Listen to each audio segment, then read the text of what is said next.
Hello guys, we are back with our next lecture. In this lecture, let us go through device level energy issues.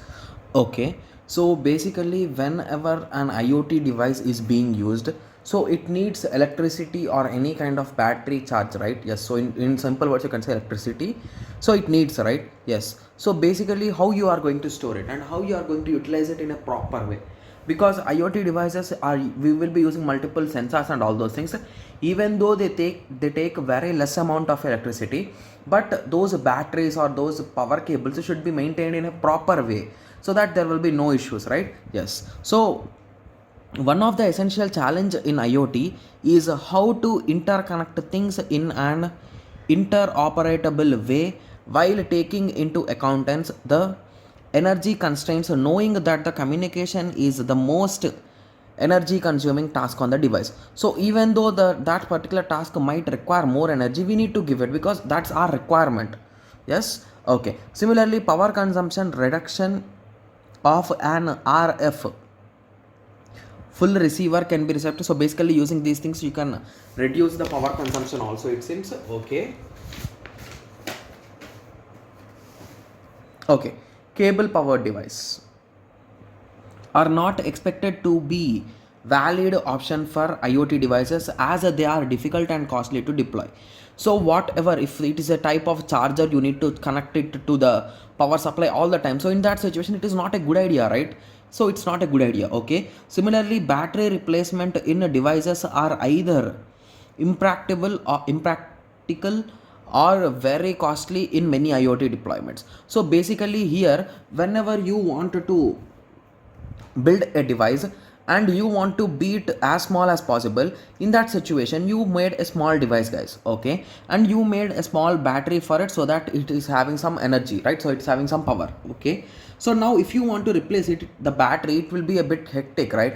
Yes. So that is the reason why both of the methods of a direct power cable as well as the batteries are not a good idea in IoT, guys. Okay, so the only option which they will be using is nothing but the energy harvesting. So four main ambient energy sources are present in our environment. Those are nothing but mechanical energy, thermal energy, radiant energy, and chemical energy. Okay, so these sources are characterized by different power densities.